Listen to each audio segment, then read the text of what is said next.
Let's leap into the elements of architecture. It's time for Architecture, Coffee, and Ink.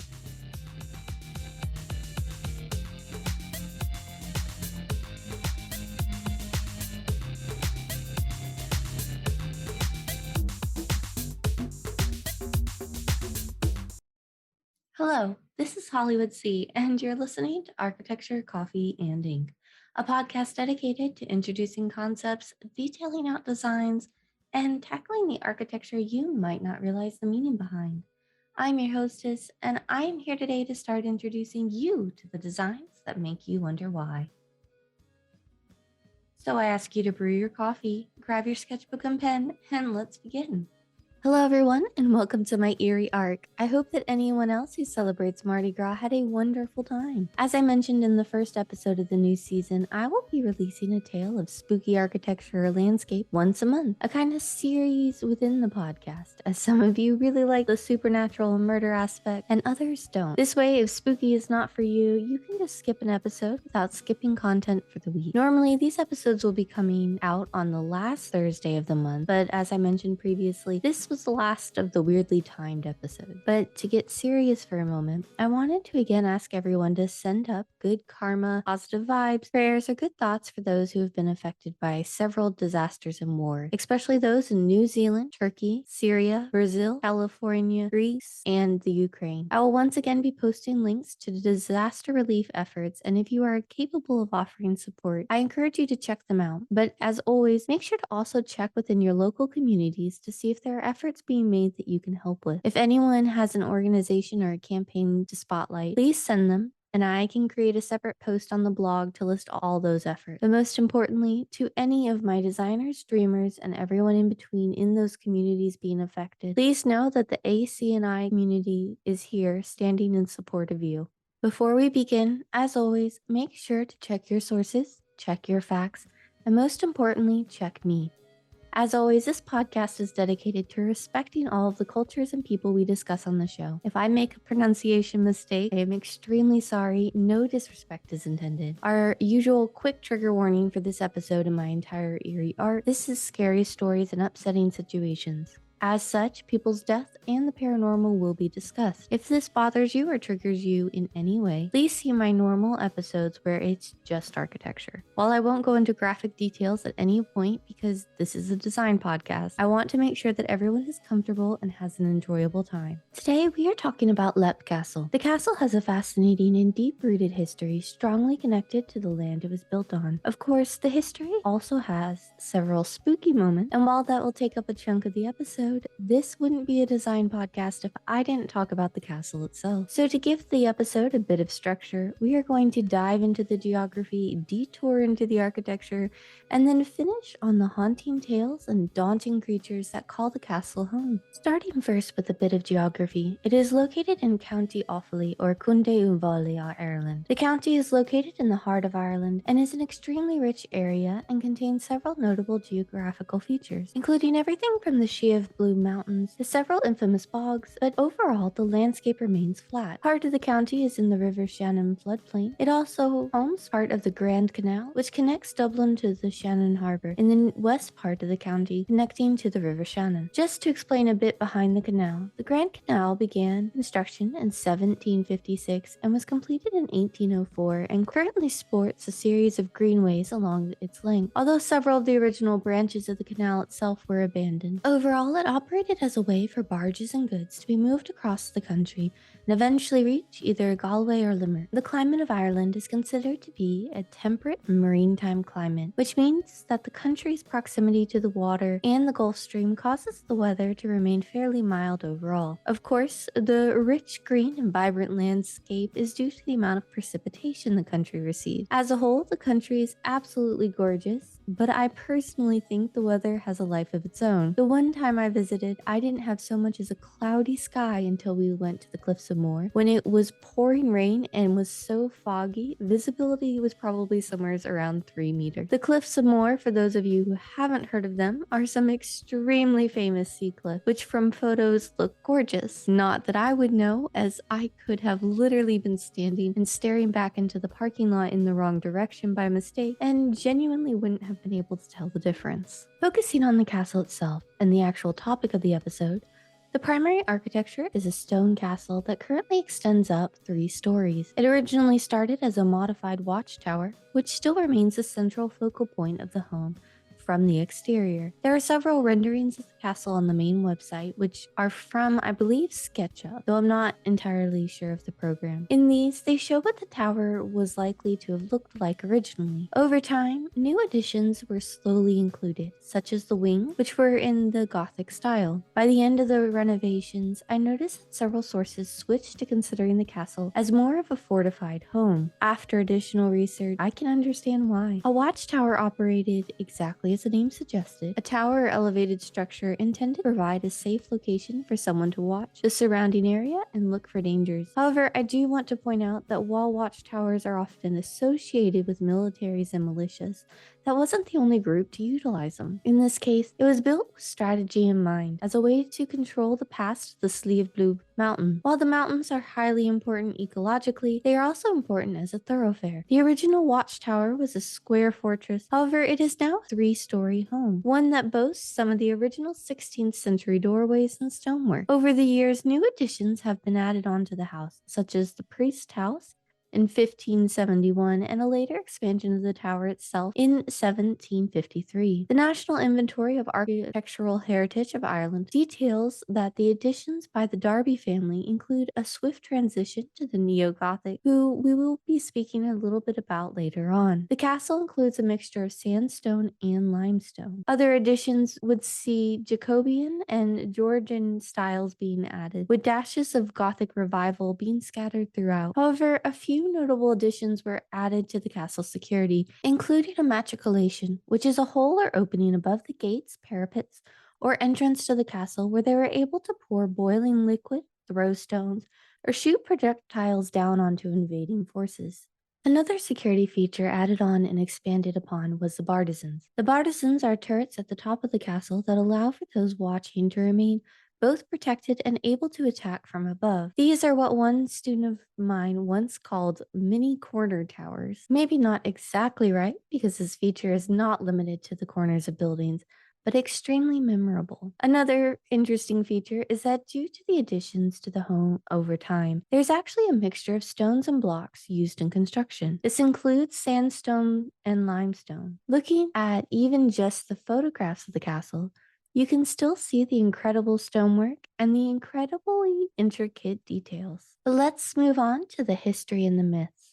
Starting with the land itself, reportedly, some evidence has been found to indicate that the area was occupied prior to the construction of the castle. Some sources reference as early as the Neolithic Age or New Stone Age. I noticed when researching that some of the sources seem to indicate that the site might have been accompanied by Druids, and that there was even another structure underneath. Given that the castle is considered to be a contender for the title of the quote, most haunted castle in Ireland, this has led to many rumors. One of the rumors stated this area being once the stronghold of dark magic. As an aside, I do want to take this moment to remind everyone that Druids were religious leaders who focused primarily on holistic medicine, nature, prophecy, ritual, and philosophy, or at least we think. Quite literally, all information about them is from secondhand sources, as they did not keep written records. So rumors around this Celtic social class widely varied, and as a result, rumors of the practices associated with the land varied from everything to ritual sacrifice to healing. And while ancient Roman dictator Julius Caesar may have claimed that Druids regularly tossed scores of people into wicker statues and lit it on fire, I would strongly encourage everyone to keep his track record of propaganda and smear campaigns in mind. And likewise, I would encourage everyone to consider the sources when deciding how the land may have been used. Moving on to the castle, it was originally named Leam O'Bannon, or the Lep of the O'Bannons. The main website for the castle states that it would have been built in the early 1500s, most likely around 1514. However, I did notice when researching that several sources used a conflicting date of construction listed as 1250. However, with this earlier date, I noticed that many of the sources seemed to reference each other, and I couldn't get a clear understanding of why there was this 200-year discrepancy. To solve this dilemma and to get a clearer understanding of the history of the castle, I tried to research a bit on the genealogy of the O'Bannon family to see if I could figure it out through a roundabout way. However, while there were a few printed books that might have helped at least explain the mystery, they don't have an online version or they're no longer in print. So instead, let's focus on the history that we do know about. As the name might suggest, the O'Bannon clan built the castle.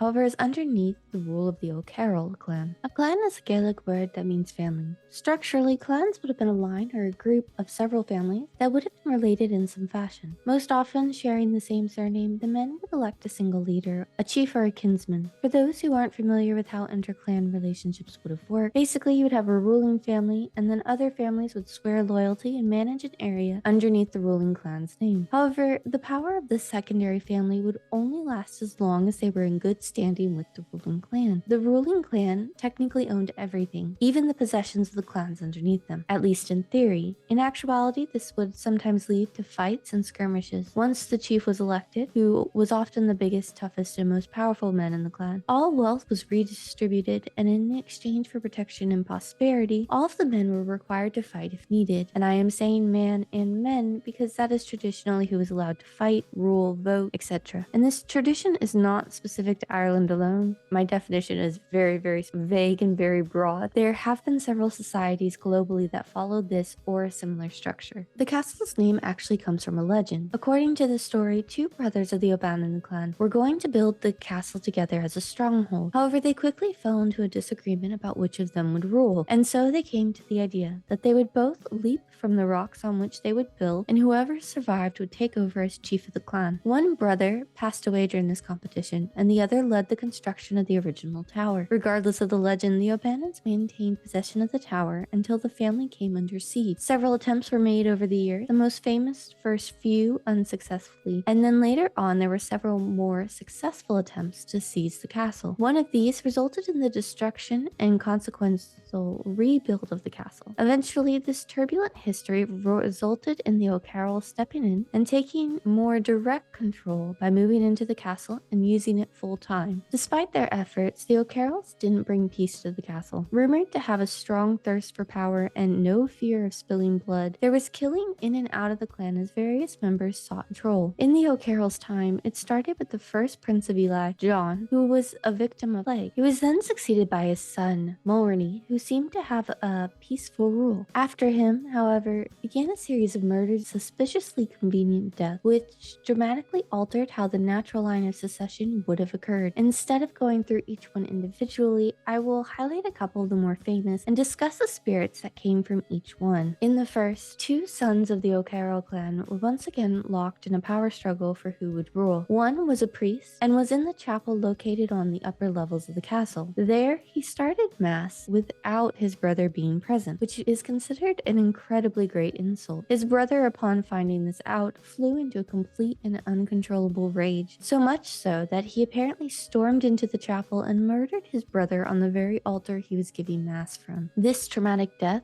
so tainted the chapel that the priest is believed to be stuck, haunting the room and area he gave his last mass from. Another bloody mark in the castle's history occurred when the reigning heir enlisted the services of men, and when the time came to pay their wages, he would instead murder them while they slept in the very bed he provided for them. In another case, he apparently enlisted the services of the McMahon clan to train him and several of his men. In thanks, he threw a feast that was apparently to die for, or rather, at least they all did, after he poisoned the food instead of paying them. Eventually, those around him grew so frustrated with his bad habits and fearful that they would be next that he was eventually murdered in 1600. Another famous ghost is known as the Red Lady, or the Woman in Red, a woman who is stuck for all eternity carrying the dagger that killed her, arms always poised to plunge the dagger into anyone who dares to venture too close. It is believed that she was captured by the O'Carrolls. During her imprisonment, she gave birth to a child who was murdered alongside the Red Lady. And now, the Red Lady roams the halls, daring another of the O'Carrolls to show their face. She causes the whole room to darken and chill, slowly filling it with her terrifying presence, or lunges out at you from the dark. However, she is also said to stay at the side of children or nurseries in the castle, weeping and guarding them, still longing for her lost child. This was the last of the incidents related to the O'Carrolls. The Darby family took over the castle in 1649, though how and exactly who it was in the family seems to vary. One report stated that the Darbys actually married into the O'Carrolls family. The person who took over the house was either Jonathan or John Darby. I know that those names sound familiar, but people are actually referring to two very different people. Some sources say that it was given to whichever Darby around 1649, and he was actually given it for his service underneath Oliver Cromwell, while another source says that it was for loyalty to King Charles I. Cromwell was the opponent of King Charles I and advocated for his execution in England. Cromwell would later lead an extremely prejudiced and bloody campaign against Ireland. Another story is that a daughter of the O'Carrolls, who was named in one article as Finola O'Carroll, fell in love with an English soldier. In this story, it specifically lists the names as Jonathan Darby. Set among the backdrop of the turmoil between England and Ireland, the two young lovers meet as he came to Ireland during the campaign on the English side, with her family remaining firmly supportive of their home country of Ireland. Meeting in secret, they planned to run away as her family didn't approve. However, during their escape, they ran into her brother, who began to attack them both. Jonathan, defending himself and his love, shoved the brother in self-defense. The brother was standing upon the stairs and fell to his death, and the lovers were able to wed. The castle went then to her and her husband, as she inherited the home upon her brother's death. Another belief is that the young soldier, backed by the invading army, took control of the house and, in an effort to avoid a conflicting claim, decided to take one of the daughters as his war bride. Regardless of which history is correct, after this generation, the history goes quiet a bit, with several generations living peacefully until a couple named Jonathan and Mildred Darby inherited the castle. Jonathan and Mildred were and continue to be monumental to the way we perceive the castle today. They are the reason the idea of the paranormal first became associated with the castle. Prior to this, the ghosts were not publicly discussed, but the new owners really focused on the paranormal, holding seances and hunts. Mildred was an author who used the pen name Andrew Mary. She wrote primarily Gothic horror. While she was born in England, her marriage to Jonathan Darby and subsequent move to Ireland kicked off a supreme interest in both the paranormal and the oppression of the Irish underneath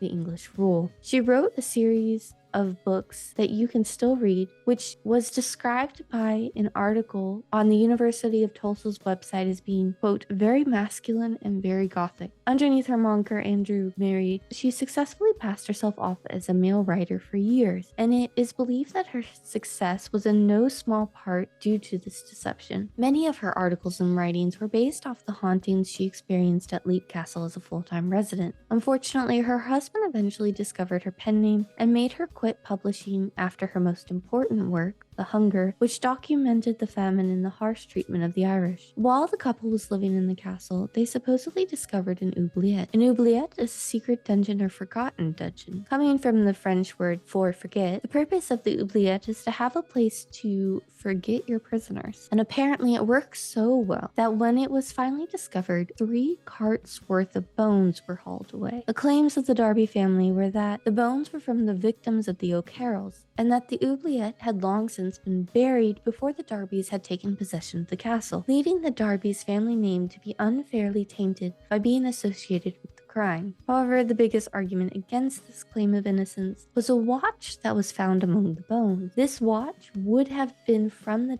time period when the castle was occupied by the Darby clan. And here's where it gets a bit trickier, is that all of this is assuming the bones ever existed, and that this whole affair wasn't just another fictional story by Mildred. Later that year, in 1922, the castle was also then a target of the IRA. The IRA is the Irish Republican Army, which lasted from 1922 through 1969 when it split. The castle was an early victim of the Irish Civil War, which resulted in the castle being bombed and the animals being slaughtered and hung as a warning. Among the countless artifacts to have been lost during the resulting fire from the bombing was several drawers worth of Mildred's unpublished works that she had been secreting away. After fleeing the army in 1922, the Darbys never returned permanently, and this caused the castle to become abandoned until it was finally acquired by Peter Bartlett. Bartlett worked for a while on the castle, but passed away before seeing his ancestral home restored, as he was actually descended from the O'Bannons. It was then bought by its current owner, Sean Ryan, where the castle continues to this day to be a private residence. resident. Mr. Ryan is quite famous in his own right, as he has been on countless TV shows and YouTube specials talking about the property. While some private tours are allowed when arranged in advance, overall, the best way to experience the castle is through the various specials and discussions that Mr. Ryan has allowed to be filmed in the home. And now for the big finale. The final thing I want to talk about is arguably the most famous aspect of the castle, and that is the creature that calls the castle home, the elemental. An elemental is a creature that often appears as a half-human entity, but is distinctly non-human in origin. The name comes from the fact that most elementals are primarily composed of one of the elements. Elementals have been considered both ill omens and protectors, depending upon the situation. This particular one has been extremely well documented over the years, as far back as the origins of the castle. Mildred Darby described seeing this creature in one of her publications, and I'm actually going to read to you an excerpt directly from her writing. Quote, "Human in shape and a little shorter than I am. I could just make out the shape of the big black holes like great eyes and sharp features, but the whole figure, head, face, hands, and all was gray, unclean, bluish gray, and something of the color and appearance of common cotton wool. But oh, so sinister, repulsive, and devilish. My friends who are clever about occult things say that it is what they call an elemental. The thing was about the size of a sheep, thin, gaunt, and shadowy in part. Its face was human, or to be more accurate, inhuman in its vileness, with large holes of blackness for eyes, loose slobbery lips, and a thick saliva dripping jaw, sloping back suddenly into its neck. Nose it had none, only spreading cancerous cavities, the whole face being a uniform tint of gray. This too was the color of the dark, coarse hair covering its head, neck, and body. Its forearms were thickly coated with the same hair. So were its paws, large, loose, and heavy in hand shape, and it sat on its hind legs. One hand or paw was raised, and claw-like fingers was extended ready to scratch the paint. Its lusterless eyes, which seemed half decomposed, looked incredibly foul, staring into mine, and the horrible smell which had before offended my nostrils only 100 times intensified, came up to my face, filling me with a deadly nausea. I noticed the lower half of the creature was indefinite and seemed semi-transparent. At least, so I could see from the framework of the door that led into the gallery through its body. Mildred Darby, Kilman Castle, the House of Horrors. Stories have popped up of this elemental haunting the grounds long before the castle existed, as potentially the druids may have used the creature to protect the nearby sacred spaces. Another belief is that Mildred accidentally awoke the creature due to her discovery of the bones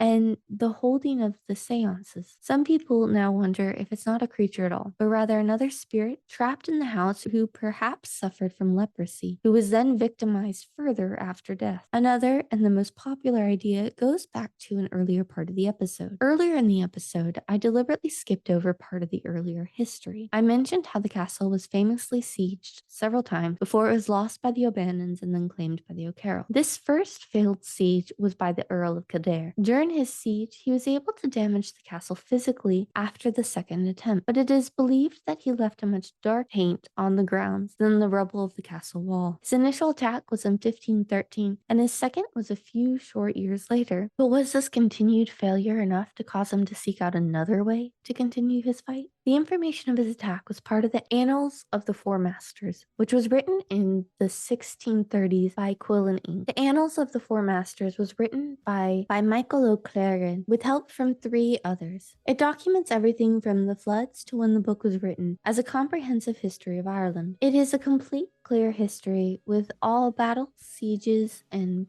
plagues included, and used several sources that no longer exist. In the 2 translations I read, the phrase Earl of Kildare was used 40 times for multiple generations, and I'm like 90% sure I only skimmed through an extremely small amount of the whole text. I want to make this clear. I completely understand where the next bit of confusion lies, because I managed to confuse myself. Several of the sources said that the Earl of Kildare was Gerald Fitzgerald. In the annals, it is said that the father, or Gerald, Fitzgerald Sr. attempted one, failed, went home, died of plague or illness, and then the son Gerald Jr. tried. Some versions translate the name as Garrett, which some sources say was a nickname for Garrett the Great. Of course, what history I've been alluding to is the idea that Gerald Fitzgerald cursed the land in a fit of pique. And when he cursed this land, he brought forward a creature so terrifying, it'll paralyze you where you stand, but only if you provoke it. The thing is, there was a wizard earl, a student and a practitioner of alchemy and the occult, who studied and mastered arts and magics that this creature would have been right at home with, if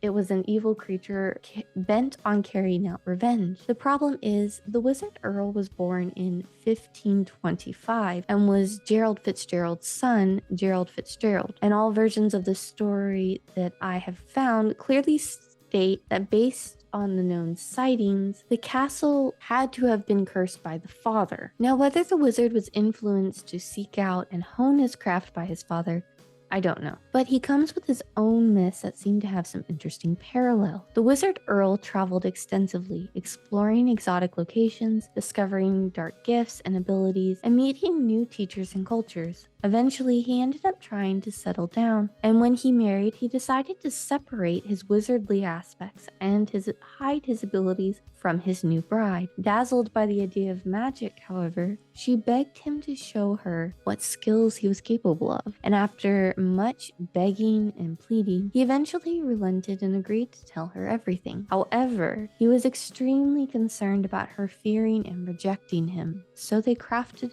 deal. If she would remain strong, fast, and show no fear through 3 tests, she could learn more. But if she failed, she would never lay eyes on her husband again. She agreed, and he undertook 3 tests. In the first 2, she passed. He brought forward the dead, and she didn't flinch. He called forward the river and brought in enough water to drown her in their home, and she didn't flinch. And then in the final test, he conjured a creature that climbed her, and at first she didn't flinch. But then he changed himself, transforming himself into a monster with barely half his humanity left and replaced with the element. At first she didn't flinch, but then a pet cat startled her and she fainted. Never again did she see her husband, despite how steadfast and true she attempted to be. It is said that the wizard, capable of changing himself, lies in sleep in another castle in the country. But who's to say that his spirit doesn't still wander like he once did when he was first studying the dark arts?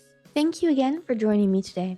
I have another interview episode lined up that'll be coming out soon, as well as we also have an episode on the High Line and New York City coming out. Please remember to check out the blog as always for the transcript, show notes, and sources, and additional exclusive information that I don't have time to talk about on the show. This episode is going to have a lot more show notes than my usual blog post, so make sure you go check out the Facebook page and Insta for updates on when that will all be released, because it takes quite a while to get it all typed up. As always, please rate, review, and subscribe everywhere you get your podcasts from. Share it, give it out to all your friends, anybody who you think might need a little bit of architecture, coffee, and ink in their life. You can find me on Insta at Architecture Coffee and Ink, or hit up my regular Insta if you really like iPhone photography. Email the show at architecturecoffeeandink@gmail.com or the blog at architecturecoffeeandink.com. Don't worry, there's no quiz. I can include all of that information in the show notes, and I'm not expecting you to memorize it. Architecture Coffee and Ink is a Hollywood C Studios LLC production. I'm excited to meet with all my designers, dreamers, and DIY enthusiasts next time. But in the meantime, may your coffee mugs be full and your inkwells never run dry.